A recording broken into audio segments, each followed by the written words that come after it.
పెద్దయ్యా అప్పుడు మందిలో ఉంటే నేనేమనలేదు, నేను ఏం తప్పు చేసాను పెద్ద, నువ్వు అతరంగా మాట్లాడుతూ పెద్ద. నువ్వు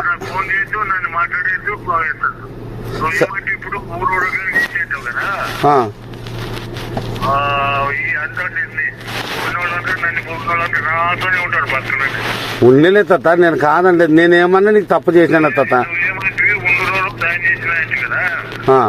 అదో మాట కదా అనేది ఉండు రోడ్ అని పోయినాం తాత. అదే జయరామని గీడే టికెట్ వచ్చి ఈడే ఉంటాం కదా, మేమే మేరతో పోతుండే.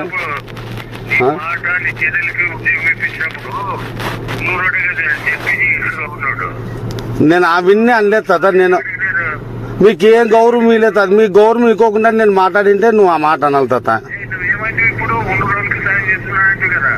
ఉండు రోడ్ అయిన దానికి తిరుగుతున్నాం తాత, అదే వైసీపీలోనే కదా తిరుగుతుండేది ఏంటి.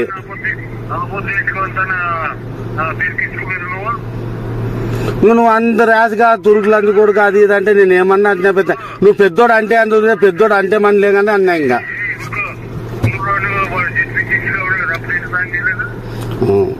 నేను ఆడికి నీకే నేను తాత, నేను ఎంత విలువిచ్చి నీకే తాత అంటున్నాను, నువ్వు అంత మాట్లాడితే ఇంకెట్లా తాత చెప్పు.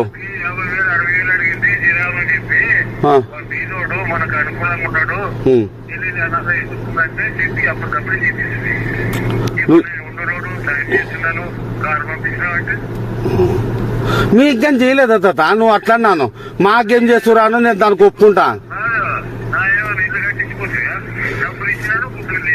ఏ రూపాయి ఇచ్చినారే అడుగుతా సీనాన్నను గానీ అన్నను గానీ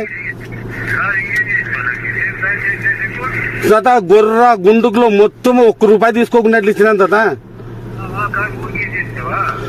ఆడ ఇంటికాడ రేకులు పైపులు చేరమని ఒక మాట ఫోన్ చేస్తే అవన్నీ కానీ ఎత్తేసి మళ్ళీ నేనేమన్నా అడుగుతున్నా తాత. నువ్వు ఎట్లానే తాత నీ ఇష్టము, నువ్వన్నా అట్లా ఇట్లా అని మాట్లాడుతుంది. సర్లే తాత, నువ్వు ఎట్లా చెయ్యి, నీకు కాదన్నలే. ఇంకా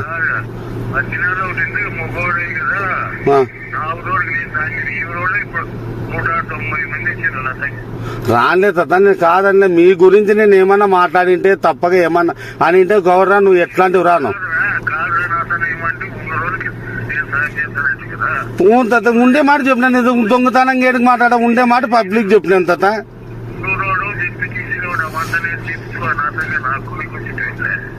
నువ్వు ఎట్లన్నా మాట్లాడపని నేనే కాదన్నా, నువ్వు పెద్దోడు, నేను విలువిచ్చి మాట్లాడుతున్నా తాత. నువ్వు ఇంకా అట్లా మాట్లాడితే నేనేం చేయలేను. ఇంకా సరేలే తాత, ఏం దానికేం తప్పు ఉంది చెప్పు. నువ్వు సరిగ్గా మాట్లాడుతా, ఆ మాట ఏమనొద్దు. ఇంకా రా తాత, ఏం తప్పు చేసింటే నువ్వు భయపడి దానికి ఏమన్నా తల వస్తాము. ఏమని తాత,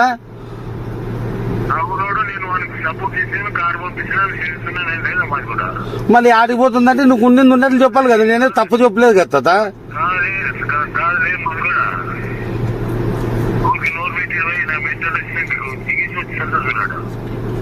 సర్లే తాత, నువ్వు ఎట్లా మాట్లాడు, నువ్వు పెద్దోడు, నేనేమన్ను,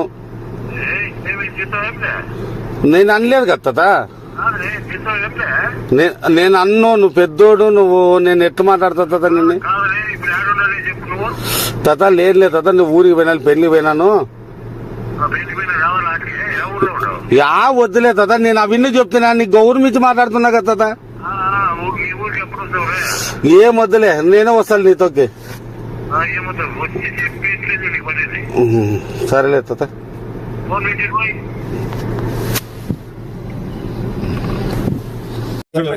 ప్రతినిధులకు, వైఎస్ఆర్సీపీ నాయకులకు, కార్యకర్తలకు నా యొక్క వందనాలు.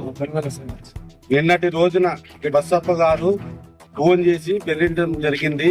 నేను ఉలగొంద మండలంలో ప్రచారం చేస్తుండగా వాళ్ళు ఉద్దేశించి నన్ను చాలా మాటలు మాట్లాడినారు. వాళ్ళు నిన్న 4:15 ఫోన్ చేసినారు నాకు. వాళ్ళు చాలా ఇదిగా మాట్లాడినారు. మీరు ఉలగొంద మండలంలో నువ్వు ప్రచారం చేసి వైసీపీని ఏ రకంగా గెలిపిస్తావో నీ అంత చూస్తామనే రకంలో వాళ్ళు మాట్లాడినారు. అలాగే కాకోకున్నట్ల నువ్వు ఉలగొంద మండలంలో ప్రచారం చేస్తుంటూ 10 రోజుల తర్వాత నీ ఇంటికి పెట్రోల్ పోసి అగ్గి పెట్టి నీ జగన్ వస్తాడా, నీ ఇరుపాచరణ వస్తాడా, నీ కార్యకర్తలు వస్తారా, ఎవరు అడ్డుకుంటారో మేము దాంతోనే చూసామనే విధంగా మాట్లాడినారు వాళ్ళు ఈ మైనార్టీని తురుకునా కొడక, లంజా కొడక, మాదిగినా కొడక, మంగళనా కొడక అని కానీ మాట్లాడినారు. ఇది రికార్డు పూర్వకంగా నా దగ్గర ఉంది. దీన్ని ఈ రోజు మంగళోళ్ళు, మాదిగోళ్ళు, ముస్లింస్, మైనార్టీలు అందరూ ఓటేసేనే ఆయన కొడుకు మినిస్టర్ అయ్యాడు. అంతలేందే మినిస్టర్ ఏం కాలేదు కదా. ఈ రోజు నన్ను మాట్లాడినారంటే రేపు మిమ్మల్ని మాట్లాడడానికి గ్యారెంటీ ఏముంది? మన మైనార్టీలు అన్నారు, నన్ను అన్నాడంటే మిమ్మల్ని అన్నట్లే కదా. నేను ఒలుగొంద మండలంలోనే ప్రచారం చేస్తున్నా. వాళ్ళకి నా సొంత ఖర్చులతో చేసేది చూసి వహించలేక వాళ్ళు ఇన్ని మాటలు మాట్లాడుతున్నారు. దీని వల్ల నేను ఈ ప్రెస్ మీట్ పెట్టి అందరికి వినిపిస్తున్నా. ఇంకో విషయం ఏమంటే, నేను కోఆప్షన్ నంబర్ చిప్పిగిరి మండలం కోఆప్షన్ నంబర్ అయిండేది కానీ ₹1,50,000 డబ్బులు ఇచ్చే అయినా కోఆప్షన్ నంబర్ ని వాళ్ళ ఫ్రీగా అంటూ నాకు ఏది ఈయన. వాళ్ళు వ్యవసాయం చేసే ట్రాక్టర్ కి ప్రతి పనిముట్టు నేనే ఇచ్చా, ₹1 ఇవ్వలేదు వాళ్ళు. ఈ జయరామ్ అన్న ఇంటి దగ్గర మొత్తం రేకుల సెట్కి పైపులు రేకులు ఇచ్చినది నేనే. ఈ రోజు పొద్దున వచ్చి వాళ్ళు పొద్దున ఒక సెట్ చూసినారంటే నేను గుర్తుకు రావాలి. ఈ రోజు అట్లా మాట్లాడినారంటే రేపు పొద్దున మిమ్మల్ని కానీ మాట్లాడతారు. మీరు దాన్ని చూసి ఈ విధంగా ఆయన మాట్లాడిండేదానికి మన వైసీపీని మంచి మెజార్టీతో గెలిపించుకొని నేను ఒలుగొంద మండలంలో పెళ్లి చేసుకున్నా.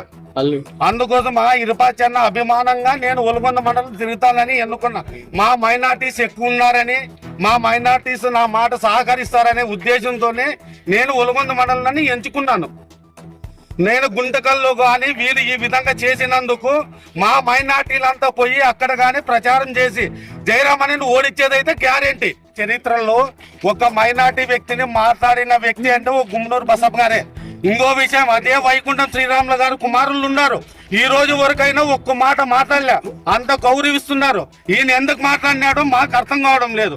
అందుకోసమే మన మైనార్టీలంతా ఒక ఐక్యత అయ్యి ఆయనకు బుద్ధి చెప్పాలని మిమ్మల్ని అందరినీ కోరుతున్నాను. జయరామ్ నాయన బసప్ప గారు వారసలేక వాళ్ళు ఓడిపోతామని బాధతో మన వైఎస్ఆర్ కాంగ్రెస్ పార్టీ నాయకుల్ని ఏదేదో ఉద్దేశపరంగా మాట్లాడుతున్నాడు. అది మాట్లాడితే వైఎస్ఆర్ కాంగ్రెస్ పార్టీ నాయకులు సహించరు. జాగ్రత్త, ఏదన్నా కానీ నోరు జారితే తోలు తీస్తాం. ఏది వాళ్ళకి ఏది జరిగినా, మన నా కార్యకర్తలకి ఏమి జరిగినా గుమ్మనూరు జయరామ్ వాళ్ళే బాధ్యులు. కాకపోతే ఏదో ఆయన బాధ ఉండి మన పార్టీని ఇక్కడ ఇడిచిపెట్టిపోయినాడు, ఏదేదో మాట్లాడితే ఇక్కడ సహించము. ఇంతకు ముందు మన పార్టీలో ఉన్నాడు. మేము కూడా ఆయన్ని బాగా ప్రేమతో, బాగా అభిమానంతో, పెద్ద మెజార్టీతో గెలిపించుకున్నాం. మన బాయలకి నువ్వు చేసిన ఘనత ఏమీ లేదు, నువ్వు చేసింది ఏమీ లేదు. నువ్వు చేసిందంతా దందాలు చేసి మా పార్టీ నాయకులని మాట్లాడితే సహించేదే లేదు. నీదేమన్నా ఉండే నీ గుంటకల్లో ఉండవు, నువ్వు గుంటకల్లో చూసుకో. మా తాలూకా, మా ఆలూరు కాన్స్టిట్యూన్సీ లో ఏదే కానీ మాట్లాడితే సహించేదే లేదు. మా కార్యకర్తలు ఏదే కానీ మాట్లాడినామంటే మీరు సహించేదే ఉండదు. మీ తోలు తీసి, మన గొర్రెకి తోలు తీసి తప్పుడు ఎట్లా కడతారో అట్లే కడతా. ఇది మాకు కబర్దారు. మన కులం లేదు, జాతి లేదు, మతం లేదు, సర్వం ఒకటే. ఎవరికి ఏమి ఎదపడద్దండి. ఏదన్నా అన్నాడు జగన్ ఉన్నాడు. ఎవరికే కానీ ఏది వెనక్కి పోతండి. ఎవరైనా మన జోలు ఇచ్చినారంటే కాలు చేయి ఇరిగిస్తామని గ్యారంటీగా చెప్పండి.